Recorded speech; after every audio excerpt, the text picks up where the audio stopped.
All right, good morning. Happy Friday. Made it through another week, yes. Anyway, Monday, 1:10 p.m. What's going on for lab? You'll turn in the net ionics lab that we started on Monday. A lot of you doing really great work on it. Make sure you don't wait until the last minute to do it, though, because it can be a little bit weird. Problem set number 5 is up. Problem set 5 has stuff on solutions, which is what we're talking about now. It also will, problem set 5 will also have some stuff on the thermo stuff we're going to start. But the quiz 5 will only be over solutions. So molarity, maybe pH, stuff like that. But the thermodynamic stuff we're going to talk about, that won't be on the quiz. All right, so just let you know. And then we'll start the unknown chloride lab, which has a titration, which we'll talk about here in a second. Bring some safety goggles if you have them. This is one where you don't want the silver nitrate to get in your eyes and stuff. So having some goggles will just keep you and me safe. Any questions on that? A titration is what we're going to do in lab next week. And a titration involves a burette, and it has usually an Erlenmeyer flask, which is what that thing is called. And most of the time, in the burette itself, you have a known solution with a known concentration. So you know the molarity, which is how many moles you have per liter. And most of the time in the Erlenmeyer flask, you have some kind of unknown solution.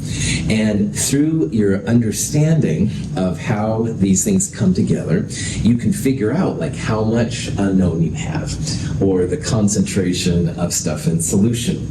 So this burette, which is this kind of glass tube with a stopcock on it, is just a way to deliver some kind of liquid. And if the chemist knows what they're doing, there's usually some kind of color change. So in this picture, it's kind of a clear color, and then at the end here, it's kind of a pink color.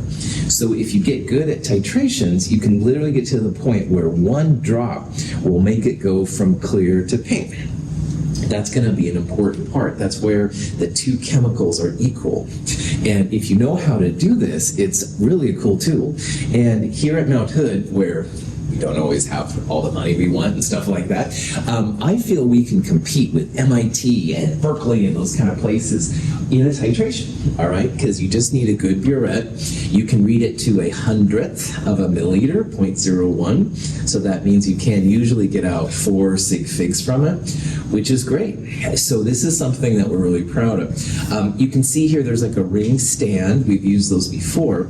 This is called the burette clamp, and it will connect the burette itself. And then in the burette, you'll have so much liquid, you'll add it in stuff to see what happens. In next week's lab, in our burette, you're going to have silver nitrate, AgNO3. This is the stuff that will turn your hands dark if you don't wash it off right away. That's why we're also going to have goggles. Once in a blue moon, the stopcock comes off, silver nitrate goes flying. So if you have some kind of protection on, you know, your eyes are good. Very important. And then down here in the Erlenmeyer flask, we'll have some kind of a chloride, some kind of like a sodium chloride or an unknown chloride. And we'll use an indicator called a potassium chromate. It goes from kind of a yellow color to kind of an orange color. And we'll just do this a couple of times, get some pretty good information out of it. It's pretty cool. Now, here's an example of how you can use a burette and a titration to give some cool information. Sodium hydroxide comes super concentrated, and when the stockroom gives it to us, they can usually say, well, it's about 0.1 molar. But if you really want to know what the concentration is, i.e. to lots of sig figs, you need another compound to kind of tell you how concentrated it is. And this compound, oxalic acid, is a compound that chemists use to identify the concentration.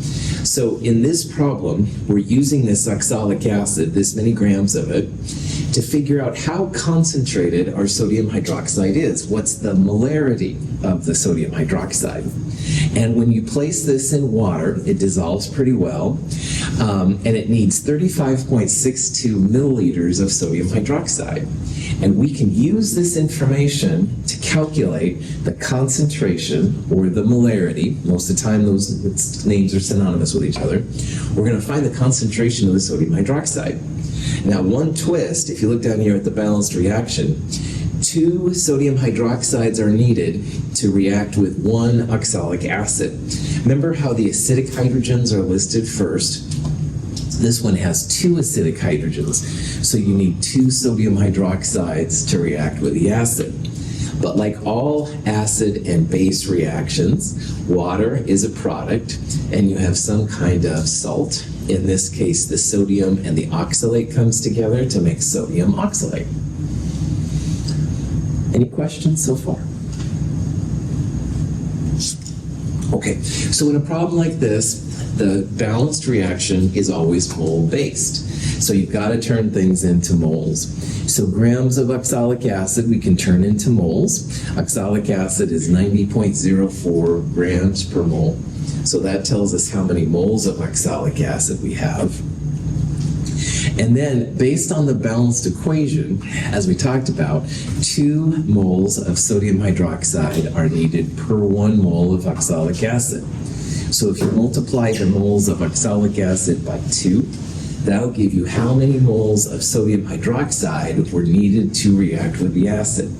And again, we had some kind of chemical change happening, so you could see the color change turn from clear to pink or whatever. That allowed us to figure out these kind of things, which is cool. So this many grams of oxalic acid reacted with this much sodium hydroxide. And concentration, which is moles per liter, molarity, is going to be moles, this number of sodium hydroxide, divided by the liters of sodium hydroxide used. Now, once again, how many milliliters are in a liter? 1,000, good. We're going to use that a lot in this section, so that's why I'm going to repeat it once in a while. 1,000 milliliters per liter. So the last step, once you have the moles, is literally to find the molarity. So we're going to take the moles that we calculated earlier. This number divided by 1,000 is 0.03562 liters. Moles per liter. Our concentration here, 0.6642 moles per liter. So in this case, like if the stockroom told us it was 0.1 molar, whoa, they were quite a ways off. And this happens once in a while. Hopefully they tell a number that was closer than that. But anyway, this is just a way to verify whatever kind of concentration you have. So this sodium hydroxide, 0.6642 moles per liter. Questions? All right, so now that we have this super well-known value for the sodium hydroxide, we can use it to do different things. So let's say that somebody says, oh, you're a teacher, and in the old days they used to bring apples to teachers.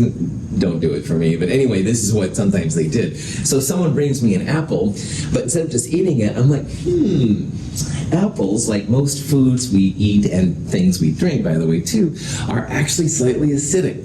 Now, malic acid is a dominant force in apples. Malic acid, someone gives us the formula C4H6O5. Initially, you can see there's 6 hydrogens, and almost always, not all of those are acidic. So if we look in the literature a little bit, we can see this reaction, which shows that C4H6O5 malic acid reacts with 2 sodium hydroxides to make what's called sodium malate in water. So of those 6 hydrogens, and using this reaction, how many of those 6 hydrogens are acidic?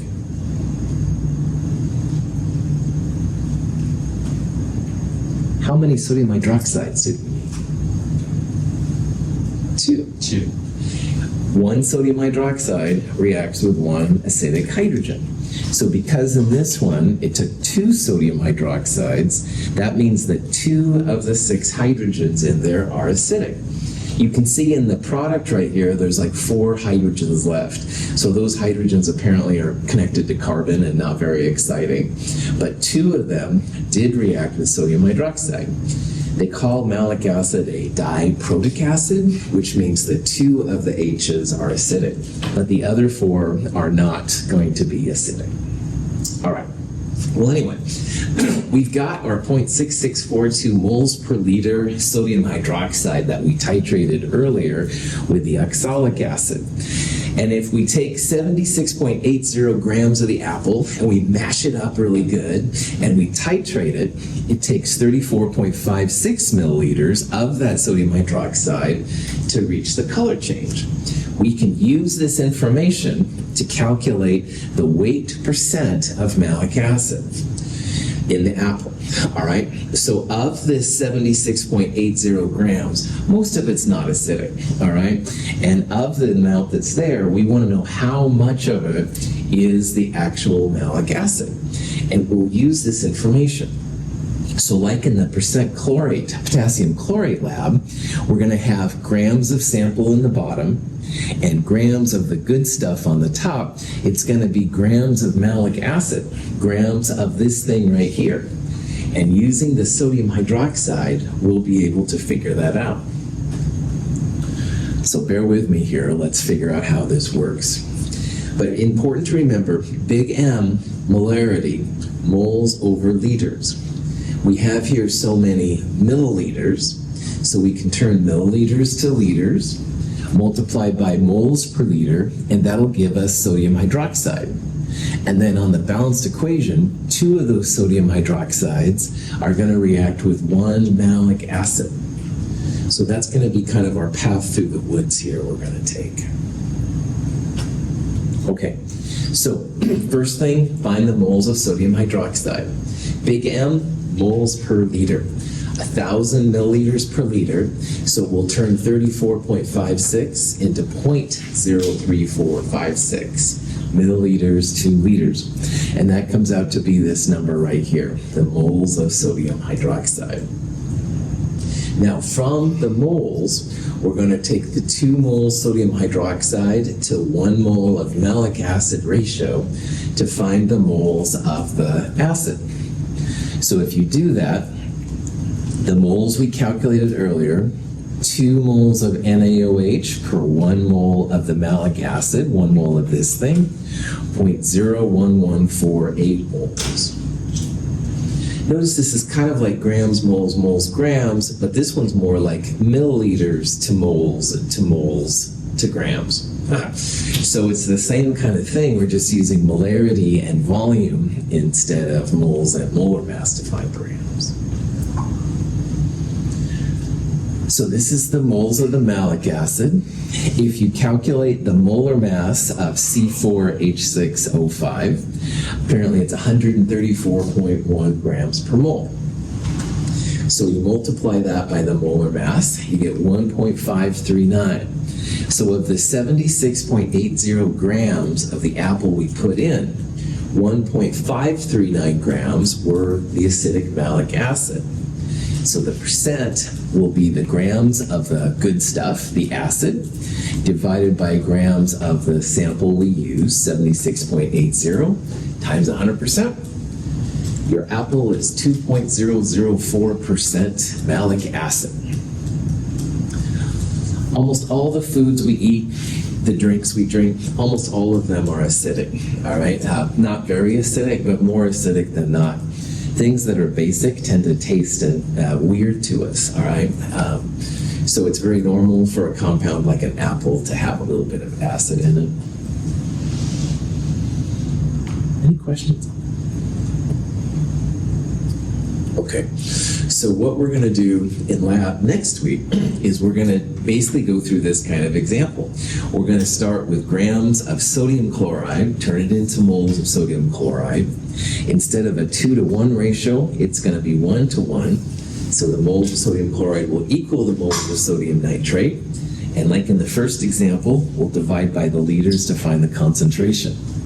Then, like this example, you're going to find a percent chloride. You're going to have so much volume that was needed for so many grams. So milliliters to liters times the molarity from the first part gives you the moles. it'll be 1 to 1 instead of 1 to 2, but we'll find the moles of the, in this case, the chloride, and then you'll multiply by the molar mass of chloride, 35.45, to get the grams. So the grams of the chloride divided by grams of sample times 100%, percent chloride. Any questions? All right.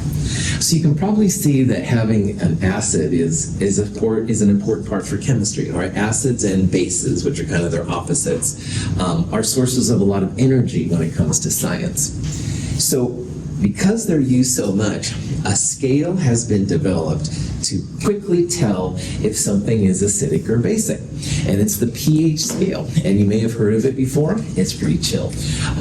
Most of the time, pH values go from 0 to 14. Yes, they will go less than 0. Yes, they will go more than 14, but it's very rare, all right? So most of the time, 0 to 14 works great. Neutrality, where you don't have acid or base, is equal to 7. All right? If you're close to 7, sometimes that counts, but it's going to be very, very close to 7 where you don't have acid or base. But anytime you have a pH that's less than 7, it's going to be acidic, and anytime you have a pH greater than 7, it's going to be basic. So if you look here, blood is pretty close usually to neutral, all right? Sometimes it's a little basic, greater than 7. Sometimes blood is a little acidic. It's a little less than 7, but it's pretty close to 7. But here's like vinegar, that's acetic acid, that's acidic. Sodas, definitely. Citrus fruits are definitely acidic. They have citric acid, like the apple has acid. On the other hand, on the basic side are most of the cleaners we're used to. So ammonia is a good one. Drano, if you've ever used it for sinks and stuff, is just pure sodium hydroxide. Most of the cleaners are basic, and most of the things we eat and drink are acidic. So there's some real value to this. It's pretty easy to figure out. That's what we're going to talk about here real fast. So here's a question. We've got a household cleaner. The pH is 9.46. And the question is, how do you classify it? Acidic, neutral, basic, pain in the backside, possibly. None of the above, definitely not. So pH here is greater than 7. What's it going to be? Basic. Basic, that's right. You can literally find from the number itself what it's going to be. It could be 7.00001, and technically it would be basic. Now, sometimes there's a little plus or minus depending on what you're looking at. But technically, anything greater than 7 is basic, and anything less than 7 would be acidic. Okay. Now, pH scale was developed by this guy, Sorensen. I think chemists like him because of the O's with the lines through them, whatever. Anyway, the pH scale is really cool for chemists. And pH equals minus log of the H plus. And sometimes instead of H plus, you'll see hydronium, H3O plus, same thing. Now, log, L-O-G, quick overview of math. There's two types of logs. There's LOG base 10 log, and there's LN natural log. Make sure when you're doing pH that you use LOG, all right? LOG is what you want for pH values. Natural log LN is going to give you a different value. So just realize you got to find a way to do LOG. Now, if pH is defined as so much acid, H plus, and acidic and basic, if they're neutral, that's what happens in a neutral solution. So, punchline, a neutral solution doesn't mean you don't have any acid or any base. It actually means that the amounts are equal. And the scientists have found that the amount that they're equal to is 10 to the minus 7th moles per liter at 25 degrees Celsius. Now, all the solutions you used in the net ionics lab were between 0.1 moles per liter and like 3 moles per liter. So 10 to the minus 1 to 10 to the 0. This is much, much, much smaller than that. So this is just saying that neutral solutions, they have some acid and some base, but it's very, very, very, very small. And where the 7 number comes from then, if you go minus log of H plus, and this number is the H plus concentration, in your calculator, minus log of that number comes out to be 7, all right? So this pH of 7 neutrality thing technically is only for room temperature. But if you're not too far from room temperature, you're good to go. Now, if your calculator has LOG on it, you're good to go. If your calculator only has natural log ln, log base 10 of x is also equal to natural log of 10, thanks for playing, natural log of x divided by natural log of 10. And so this is one thing just to realize. If you have a favorite calculator and it only has ln, but I'm going to make you as the fascist chemist LOGs in this one, just realize that natural log of the number divided by natural log of 10 is equal to the base 10 log of x, okay? So, joy of things. So if your calculator only has natural log, you can convert it, but you do have to do it. If you can get pH value of 7 by going minus log of this number, you're good to go.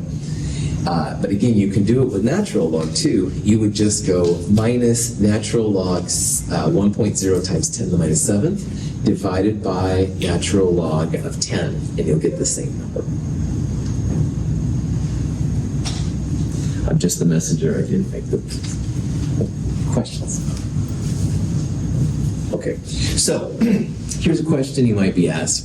We've got a soda pop, and it's 1.6 times 10 to the minus 3 moles per liter. What's the pH? Really good question. So we can use minus log H plus, and again, it's base 10 log to figure this out.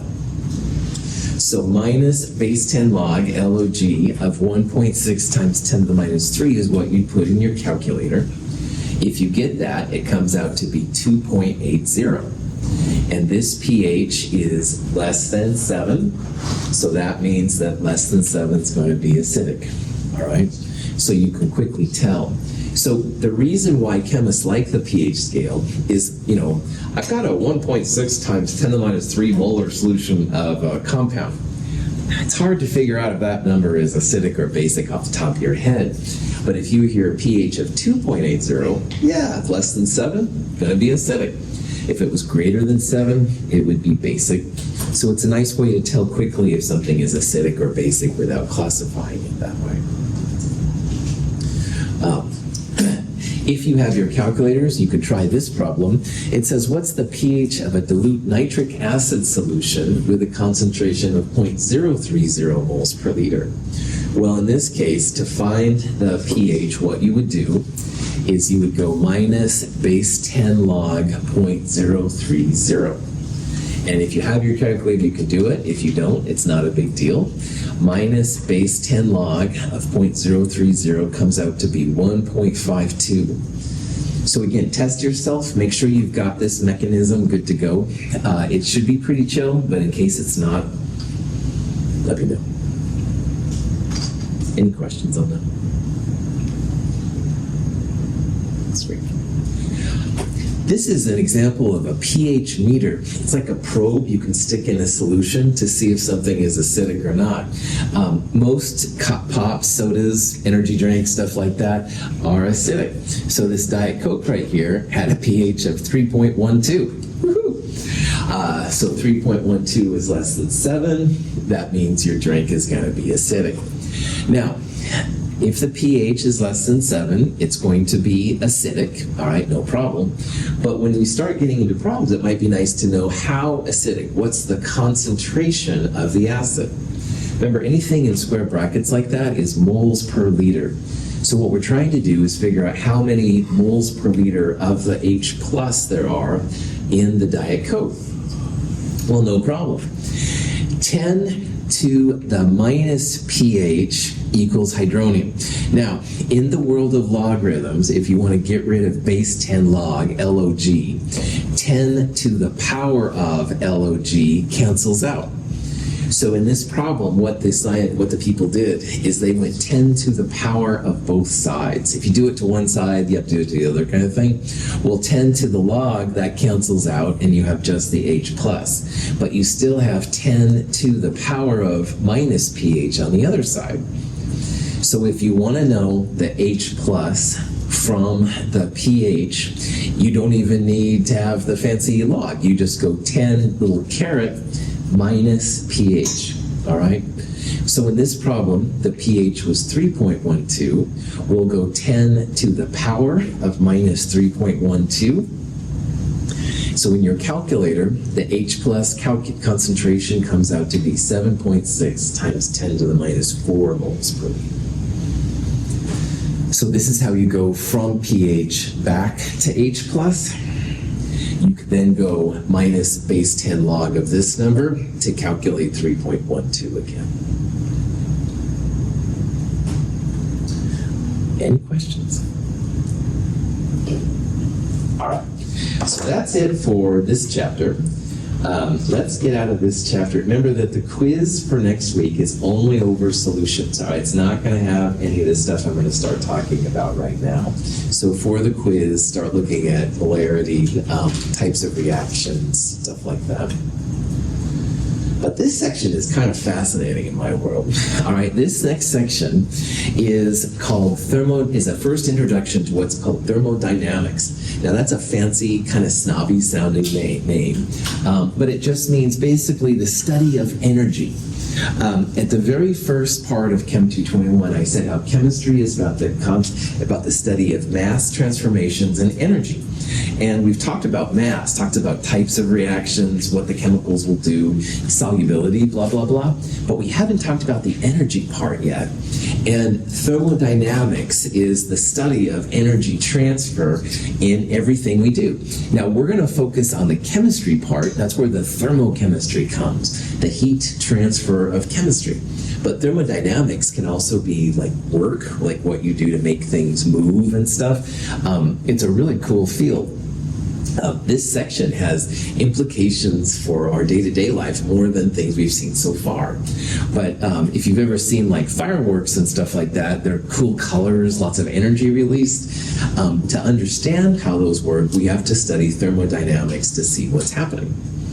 So this is kind of an interesting chapter by far, and we'll see here what's going on. So if you take some peanuts and you burn them, you actually get energy out, all right? Peanuts, like a lot of foods, have energy inside them. If you eat a peanut, if you're hungry, all right, the energy goes through your body and stuff and starts to make things happen.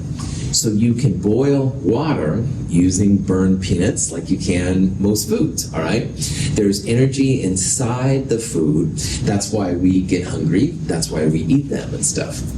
In addition to peanuts, you can also have gummy bears. We combine one gummy bear, which is composed mostly of sucrose, with molten potassium chlorate. A violent reaction occurs.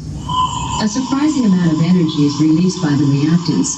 In the process, their atoms and molecules rapidly rearrange to form the products carbon dioxide, water, and potassium chloride. The reaction is said to be product-favored. After Halloween last night, I indulged in some candy myself, I won't lie, but anyway, eat the candy, anyway, sound effects not necessary.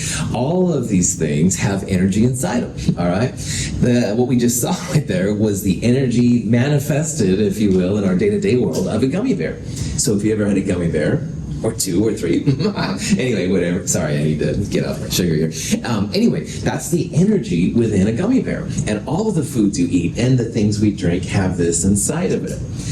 In this case, the sugar is reacting with potassium chlorate. The white solid there is molten, so it's a liquid. It reacts better.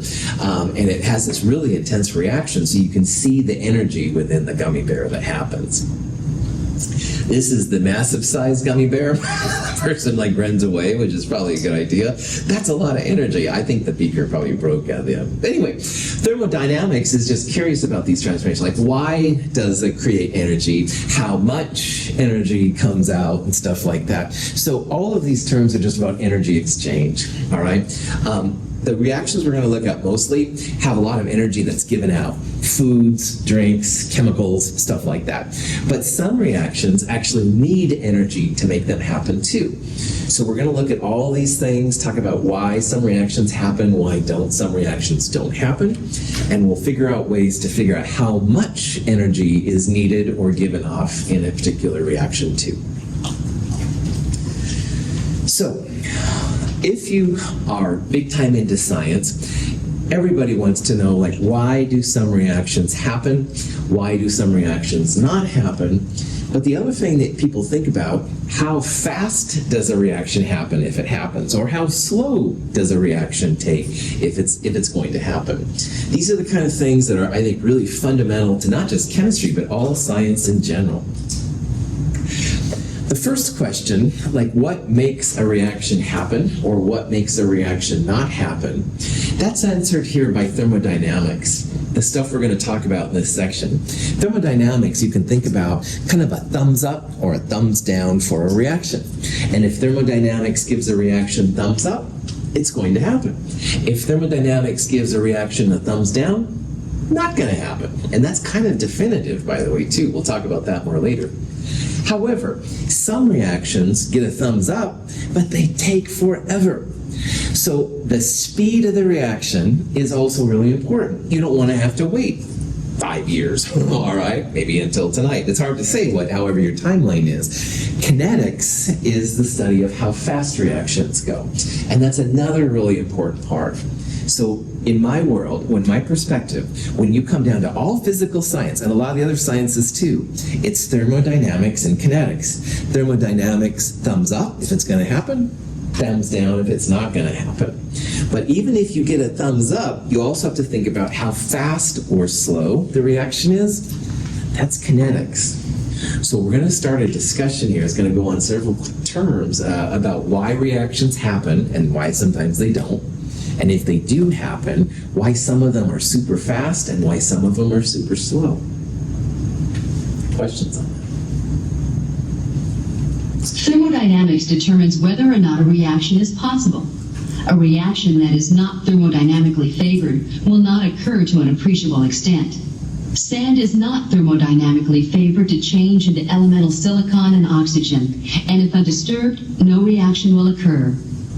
Sand and dirt and lots of things like that are basically silicon and oxygen compounds. That's a real simplification. But anyway, they're very, very stable. And if you go through the things we're going to talk about in this section, you're going to find out they're not going to decompose. All right, that gets a thumbs down. You are not going to make elemental silicon and elemental oxygen from sand. All right, it's just not going to happen. All right. So this is an example of thermodynamics giving the thumbs down for a reaction. Reactions that are favored both kinetically and thermodynamically do occur. Paper, for example, will burn quickly in air if ignited. On the other hand, you get something back from me and you're like, oh, stupid assignment, you catch it on fire, it's gone, it's going to burn. Thermodynamics says, yeah, that's going to happen, big time, all right? So sand into the elements, no, thumbs down. Not going to happen. It'd be very, very difficult for chemists to make that happen. There are ways to cheat, but it's very, very difficult. On the other hand, paper burning, oh yeah. Put a flame next to it, it's gone, all right? It's going to be very difficult to get the ash back to paper. That would be an example of thermodynamics giving a thumbs down. But paper burning, absolutely. These are the kind of things we'll be addressing in this section, like thumbs up, thumbs down, how to calculate thumbs up, thumbs down. Kinetics controls the rate of a chemical reaction. Even if a reaction is thermodynamically favored, if it is not also kinetically favored, it will not occur in an observable timescale. Diamonds are thermodynamically favored to turn into graphite, but the reaction is so slow, it never occurs. Now, Some reactions take more time than others. Iron nails react with oxygen slowly, producing rust over a period of months. Now, here's two examples that both get a thumbs up from thermodynamics. All right, this one's pretty obvious. Iron rusts if you leave it out in the rain and stuff like that. So after not too long of a time, it may not go this much decomposition, but it will start to rust. All right, Navy ships have to worry about this in the ocean and stuff. So iron likes to decompose, and in chemical terms, that usually goes to an iron 3 oxide, Fe2O3. So this gets a thumbs up, and it's something that we deal with as society in our day-to-day lives. But another reaction that gets a thumbs up is diamonds going to graphite. All right. Now I see Rin writing with a pencil there. Her pencil, I'm assuming it's a pencil, has lead inside it. They call it lead. It's not really lead. It's graphite. All right. Graphite is a form of carbon. There's sheets, and as you write, one sheet will like lay on the paper. The next sheet goes to the next letter or whatever. Graphite, very common, all right? It's easy, it's cheap. And diamonds, as you probably know, are super expensive. So believe it or not, diamonds are all going to go to graphite, all go to something worthless. So if I see you all running to the hot shops, no, hold on. Diamonds going to graphite is going to happen, but it is incredibly slow. The kinetics of that transformation are just glacially slow. If you have a diamond, your children's children will still be able to enjoy it. So don't go selling your diamonds unless you want to, of course. Both of these reactions, iron to rust, diamonds to graphite, thumbs up, all right? It's going to happen. But the timeline is really slow. This is something we have to worry about as a society. All right, iron going to rust, yeah, that's going to happen. But your diamonds going to graphite, so slow, it's nothing we have to worry about in our timeline as a human being. Questions? Okay, so some of the things that give a thumbs up to thermodynamics for making things happen are things that we've seen in lab this week. For example, formation of a precipitation reaction, that gets a thumbs up. If you can make a solid, thermodynamics is really happy. If you make a gas or water through gas forming or acid-base reactions, those are also things that get a thumbs up from the thermodynamics rules, all right? So all the reactions that you saw in lab this week, those are all thermodynamically favored to occur. There are some other ones. Redox reactions are great examples. Redox reactions in a battery will definitely happen. Here's something interesting. When you look at all the reactions known, generally, if you can transfer energy from the system to the surroundings, from what you're using to the outside, those are usually product favored. We're going to come back to this idea in a little bit. But just realize that scientists think about why things are favored to occur and why they aren't. And everything that we looked at in lab, some redox, combustion reactions, things like that, those are all going to have thumbs up from thermodynamics. So, in physical science, the one idea which dominates everything that chemists, physicists, engineers do is called the conservation of energy rule. And it just says that all the energy that goes into a reaction has to be accounted for on the way out. This is similar to law of mass action. All the mass that goes in equals all the mass that comes out. But conservation of energy is even cooler, and we'll talk about that next quarter. But anyway, what this means is you're not going to create or destroy any energy. Now, all the energy that's known can be used as either heat, which gets the symbol Q, or work, which gets the symbol W. Heat is lighting a fire, all right? Adding a flame heat to something else, that's Q. Work would be like throwing things at each other, all right? You're taking an object and making it move. This is what they call the first law of thermodynamics. There are 3 laws. We'll look at all 3, but the first one is important for Chem 221. Now, in chemistry, we don't worry so much about work, but we do worry a lot about the heat transfer. So in our class, heat, the Q part, is going to be super important. If you take physics, work will be something you'll talk a lot more about, and there's some cool stuff you could do with that. But the important thing is that this delta E, the change of energy, is going to be 0. So all the energy you start with equals all the energy you're going to get out. Questions? Thermodynamics. Energy cannot be created or destroyed. It only changes states. Sorry for the bad Star Trek reference once again. However, yes, they mentioned thermodynamics. So anyway, Star Trek Discovery. All right, move on, Russell. All right, James Joule, coolest beard, I think, of all the scientists we're going to talk about. Love that. Looks pretty cool. Anyway, 1800s, check out the date. He was a person that did a lot of energy transfer stuff, and he came up with the idea of what's called a calorie, C-A-L. And he described the calorie as the heat required to raise 1 gram of water by 1 degree Celsius. All right? So 1 calorie is how much energy it takes to raise 1 gram of water by 1 degree Celsius. But here's where it started to get a little weird. Okay, 1,000 of anything is related to the kilo prefix. So 1,000 of the science calories equals a kilocalorie, which a lot of times is abbreviated a kcal. A food calorie, which is what we look at when you look on labels and stuff for food and drink, a food calorie is a kilocalorie. It's 1,000 science calories. And oh boy, if a food calorie and a science calorie are used, you can totally see there's going to be confusion. A lot of times food calories get capital C and science calories, as I call them, get the little c. But it's very confusing. It's hard to know sometimes if you have a food calorie or a science calorie. Apparently in Australia, if you look at their labels, they use kcal to represent the fact that it's 1,000 science calories. Oh, they're so much better. But anyway, so in order to avoid this calorie problem and to make some other things work out well, what we will use in Chem 221 through Chem 223, and what most scientists use, we're going to use something called the Joule, which was named after Joule. It gets the symbol capital J. It's related to other units. 4.184 joules are equal to a science calorie. So a food calorie would be 4,184, blah, blah, blah. 4.184, it's a number you're going to want to know / memorize. There's lots of uses for it. So this would be something to put on your note sheet, 4.184. For right now, 4.184 joules is equal to the science calorie, but there's another use for 4.184 we're going to see here in a little bit that's important.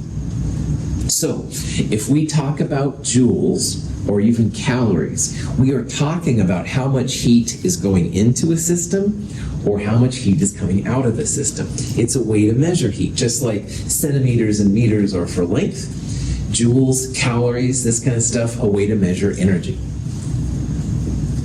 Questions? Okay.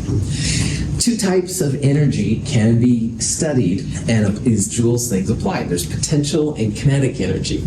Now, the gummy bear had a lot of potential energy inside it, but we didn't see the energy until you added the potassium chlorate, or you put it in your body. That's when the energy is released.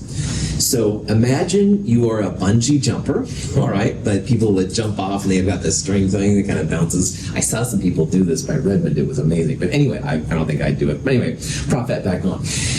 If a person's going to bungee jump, they're sitting on the platform. That is a great example of potential energy. Just one quick push, and that person's going to have their potential turned into active energy. So you can think about potential energy as like energy in a system. It's ready to go, but it hasn't been activated yet. Most of the time, we're going to think more about kinetic energy, which is the actual energy. Now, if you jump from the thing there, that would be the kinetic energy, the movement. Now, in chemistry, a lot of times potential energy is just through the types of bonds we have. So like ionic bonds, those positives and negatives, that could be, there's energy inside there that you can break up and do things with. You can also have gravity is a type of potential energy. The reactions that can go nuclear, those are types of potential. So think about potential energy as like things that you could make happen. It hasn't happened yet, but you could make happen. That's kind of how scientists think about potential energy. Most of the time, though, we're more interested in the kinetic energy, which is the actual movement of things. And there's 3 types of kinetic energy. These aren't super important to know, but anyway, translational energy is when you literally have some kind of movement. So when the bungee jumper jumps, now all of a sudden their mass and their speed or velocity starts to happen. Kinetic energy from physics is equal to 1/2 mv squared. If that sounds familiar, cool. If it doesn't, don't worry about it. But translational energy is literally the energy of movement, all right? If you move, then you have speed or velocity, and you can find out how much kinetic energy there is. But in science, we also worry about vibrational energy, which is like when the molecules kind of vibrate. And there's even rotational energy. So if I'm a molecule, I can have all 3 going, all right? My translational energy will just be like me moving, but I can then vibrate, all right, which is this kind of thing. And I can even rotate. This is kind of difficult for me, I guess. I haven't done a lot of dancing lately. Anyway, all 3 of these energies are things that molecules can have, all right? They can move, they can vibrate, and they can rotate, and those are all really important. Now at 0 Kelvin, all of them stop, all right? And that's what's really wild. But even if you're like 0.1 Kelvin, maybe not that close, but you're going to be very, very close, you're still going to have some of these energies kind of running around. Questions? Here's another interesting thing. Kinetic energy depends on temperature. It's cold, it's dreary outside. I'm kind of moving a little slower, I won't lie. I'm trying to caffeinate myself. If it's a warm day, I'm like, hey everybody, what's going on? Well, maybe, hopefully not that excited, but you never know, right?